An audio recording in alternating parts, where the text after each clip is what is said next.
ಕಥೆ ಅತ್ತೆಯ ಕೊನೆಯ ಆಸೆ. ರಾಮಪುರ ಅನ್ನೋದು ಒಂದು ಹಳ್ಳಿ. ತುಂಬ ಸುಂದರವಾಗಿತ್ತು. ಹಳ್ಳಿ ಮಧ್ಯದಲ್ಲಿ ದೊಡ್ಡ ಆಲದ ಮರ, ಅದರ ಪಕ್ಕದಲ್ಲಿ ದೇವಸ್ಥಾನ, ಸ್ವಲ್ಪ ದೂರದಲ್ಲಿ ಕೆರೆ, ಸುತ್ತಮುತ್ತ ಹಸಿರು ಹೊಲಗಳು. ಆ ಹಳ್ಳಿಲಿ ಶಂಕರಪ್ಪ ಎಂಬ ರೈತ ತನ್ನ ಹೆಂಡತಿ ಪಾರ್ವತಮ್ಮ, ಮಗ ಮಹೇಶ್ ಮತ್ತು ಸೊಸೆ ಸೀತಾಳ ಜೊತೆ ವಾಸಿಸ್ತಿದ್ದ. ಶಂಕರಪ್ಪ ತುಂಬ ಒಳ್ಳೆ ಮನುಷ್ಯ. ಆದರೆ ಅವನ ಹೆಂಡತಿ ಪಾರ್ವತಮ್ಮನ ಸ್ವಭಾವ ಮಾತ್ರ ಸ್ವಲ್ಪ ಕಠಿಣ. ಅವಳು ಎಲ್ಲರ ಮೇಲೂ ಅಧಿಕಾರ ಚಲಾಯಿಸಲಿಕ್ಕೆ ಇಷ್ಟಪಡ್ತಿದ್ಲು. ನನ್ನ ಮಾತೆ ಅಂತಿಮ ಅನ್ನುವ ಅಹಂಕಾರ ಅವಳಲ್ಲಿ ತುಂಬಿಕೊಂಡಿತ್ತು.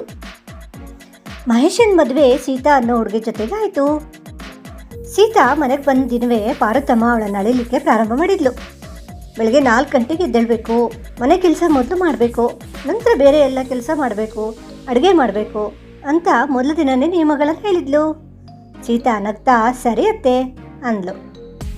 ಆದರೆ ಅವಳು ಎಷ್ಟು ಒಳ್ಳೆಯದಾಗಿ ವರ್ತಿಸಿದರೂ ಪಾರ್ವತಮ್ಮಗೆ ಅದು ಕಾಣಿಸ್ತಿರ್ಲಿಲ್ಲ.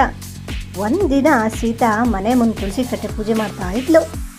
ಇಷ್ಟೊಂದು ಸಮಯ ಅದಕ್ಕೆ ವ್ಯರ್ಥ ಮಾಡ್ತೀಯಾ, ಅಡುಗೆ ಮುಗ್ದಿದೆಯಾ ಎಂದು ಪಾರ್ವತಮ್ಮ ಗದ್ರಿದ್ರು. ಮತ್ತೊಂದು ದಿನ ಪಕ್ಕದ ಮನೆ ವೃದ್ಧೆಗೆ ಊಟ ಕೊಟ್ಟಿದ್ದಕ್ಕೆ ನಮ್ಮ ಮನೆಯ ಊಟ ಎಲ್ರಿಗೂ ಹಂಚೋಕ್ಕೆ ಶುರು ಮಾಡಿದೆಯಾ ಅಂತ ಬೈದ್ಲು.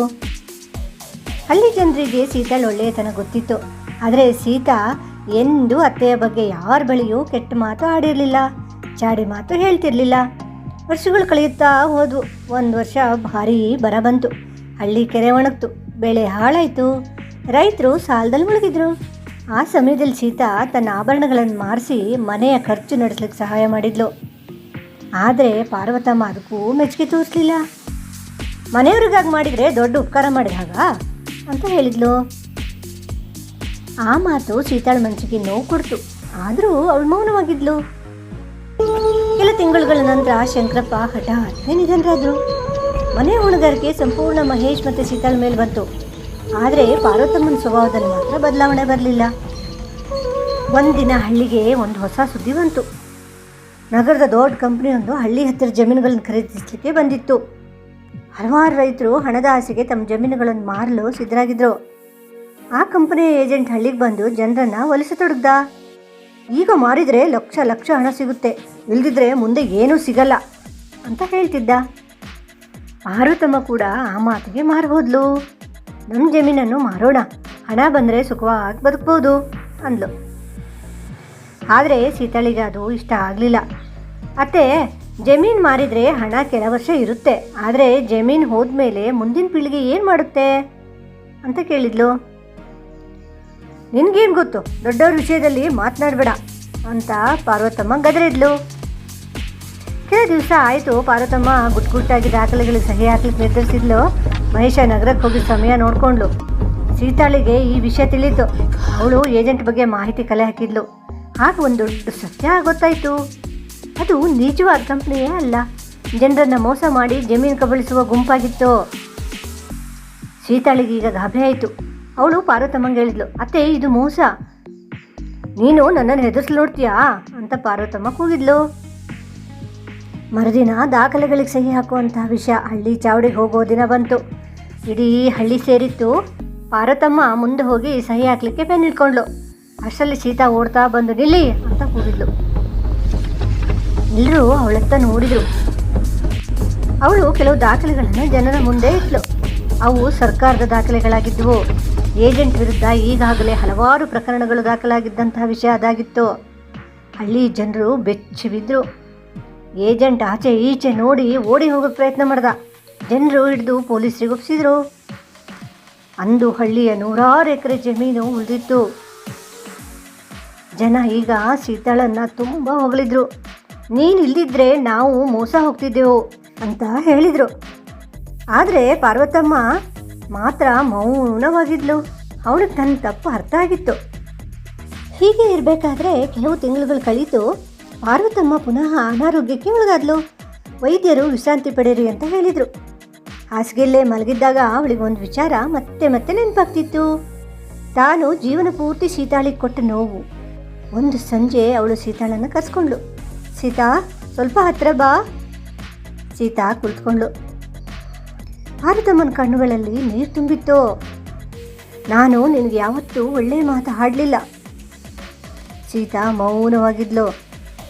ನೀನು ನನ್ನ ಮಗಳಿಗಿಂತ ಹೆಚ್ಚಾಗಿ ಈ ಮನೆಯನ್ನು ಕಾಪಾಡಿದ್ದೀಯಾ. ಸೀತಾಳ ಕಣ್ಣಲ್ಲೂ ನೀರು ತುಂಬಿತು ಈಗ. ಅತ್ತೆ, ಆ ಮಾತು ಸಾಕು ಅಂದ್ಲು.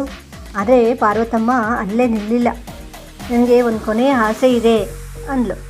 ಹೇಳಿ ಅತ್ತೆ ಅಂದ್ಲು ಸೀತಾ. ನಾನು ಬದುಕಿರುವಾಗಲೇ ಹಳ್ಳಿ ಎಲ್ಲರ ಮುಂದೆ ನನ್ನ ತಪ್ಪು ಒಪ್ಕೊಳ್ಬೇಕು. ಸೀತಾ ಆಶ್ಚರ್ಯದಿಂದ ನೋಡಿದ್ಲು. ಮುಂದಿನ ಭಾನುವಾರ ಹಳ್ಳಿ ದೇವಸ್ಥಾನದಲ್ಲಿ ಸಭೆ ಕರೆಯಲಾಯಿತು.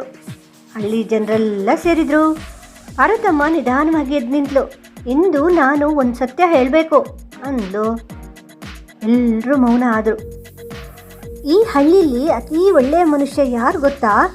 ನನ್ನ ಸೊಸೆ ಸೀತಾ ಅಂತ ಹೇಳಿದ್ಲು. ಜನರು ಈಗ ಚಪ್ಪಾಳೆ ತಟ್ಟಿದ್ರು. ಪಾರ್ವತಮ್ಮಂದು ನೀನು ನಡಗ್ತು. ನಾನು ಅವಳಿಗೆ ಅನ್ಯಾಯ ಮಾಡಿದ್ದೆ. ಅವಳು ಒಳ್ಳೆತನವನ್ನು ನೋಡಲೇ ಇಲ್ಲ. ಆದರೆ ಅವಳು ನನ್ನನ್ನು ಯಾವತ್ತೂ ದ್ವೇಷಿಸಲಿಲ್ಲ ಅಂತ ಹೇಳಿದ್ಲು ಪಾರ್ವತಮ್ಮ. ಅವಳ ಕಣ್ಣಿಂದ ನೀರು ಜಾರ್ತಾ ಇತ್ತು. ಇಂದು ನಾನು ಎಲ್ಲರ ಮುಂದೆ ಅವಳ ಕ್ಷಮೆ ಕೇಳ್ತೇನೆ ಅಂತ ಜೋರಾಗಿ ಹೇಳಿದ್ಲು. ಇಡೀ ಹಳ್ಳಿ ಬೆರಗಾಯಿತು. ಸೀತಾ ಓಡ್ ಹೋಗಿ ಅತ್ತೆನ ಅಪ್ಕೊಂಡ್ಳು. ಆ ದೃಶ್ಯ ನೋಡಿ ಹಲವರ ಕಣ್ಣಲ್ಲಿ ನೀರು ತುಂಬಿತು. ಅದಾದ ನಂತರ ಪಾರ್ವತಮ್ಮನ ಜೀವನವೇ ಬದಲಾಗೋಯ್ತು. ಅವಳು ಸೀತಾಳನ್ನು ಸೊಸೆಯಂತೆ ನೋಡ್ಕೊಳ್ಳೇ ಇಲ್ಲ, ಮಗಳಂತೆ ನೋಡ್ಕೊಳ್ಳೋಕೆ ಶುರು ಮಾಡಿದ್ಲು. ಕೆಲ ವರ್ಷಗಳ ನಂತರ ಪಾರ್ವತಮ್ಮ ನಿಧನರಾದರು. ಆದರೆ ಸಾಯೋ ಮುನ್ನ ಒಂದು ಪತ್ರ ಬರೆದಿದ್ಲು. ಅದರಲ್ಲೊಂದು ಸಾಲು ಹೀಗಿತ್ತು: ನನಗೆ ದೇವರು ಮತ್ತೊಂದು ಜನ್ಮ ಕೊಟ್ಟರೆ ಸೀತಾಳಂತಹ ಮಗಳು ಮತ್ತೆ ಸಿಗಲಿ. ಆ ಪತ್ರ ಓದಿದಾಗ ಸೀತಾ ಜೋರಾಗಿ ಹತ್ತಿಬಿಟ್ಲು. ಆ ದಿನ ಇಡೀ ಹಳ್ಳಿ ಒಂದು ಪಾಠ ಕಲಿತು. ಒಳ್ಳೆತನ ತಕ್ಷಣ ಗೆಲ್ಲೋದಿಲ್ಲ, ಆದರೆ ಕೊನೆಗೆ ಅದು ಎಲ್ಲರ ಹೃದಯವನ್ನು ಗೆಲ್ಲುತ್ತೆ. ಈ ಕತೆ ನೀತಿ ಅಂದರೆ ಅಹಂಕಾರ ಸಂಬಂಧಗಳನ್ನು ಒಡೆಯುತ್ತೆ, ಕ್ಷಮೆ ಅವುಗಳನ್ನು ಮತ್ತೆ ಕಟ್ಟುತ್ತೆ. ಒಳ್ಳೆತನಕ್ಕೆ ತಡ ಆಗಬಹುದು, ಆದರೆ ಸೋಲಂತೂ ಇಲ್ಲ. ಸ್ನೇಹಿತರೆ, ಈ ಕತೆ ನಿಮ್ಗಿಷ್ಟ ಆದರೆ ನಿಮ್ಮ ಕುಟುಂಬದವರೊಂದಿಗೆ ಹಂಚ್ಕೊಳ್ಳಿ. ಜೀವನದಲ್ಲಿ ಕೆಲವೊಮ್ಮೆ ನಾವು ತಪ್ಪಾಗಿ ಅರ್ಥ ಮಾಡ್ಕೊಂಡವರೇ ನಮ್ಮ ಜೀವನ ದೊಡ್ಡ ಆಶೀರ್ವಾದ ಆಗಿರ್ತಾರೆ. ಚಾನಲನ್ನು ಸಬ್ಸ್ಕ್ರೈಬ್ ಮಾಡ್ಕೊಳ್ಳಿ, ವಿಡಿಯೋಕ್ಕೊಂದು ಲೈಕ್ ಕೊಟ್ಟು ಶೇರ್ ಮಾಡಿ. ನಮಸ್ಕಾರ.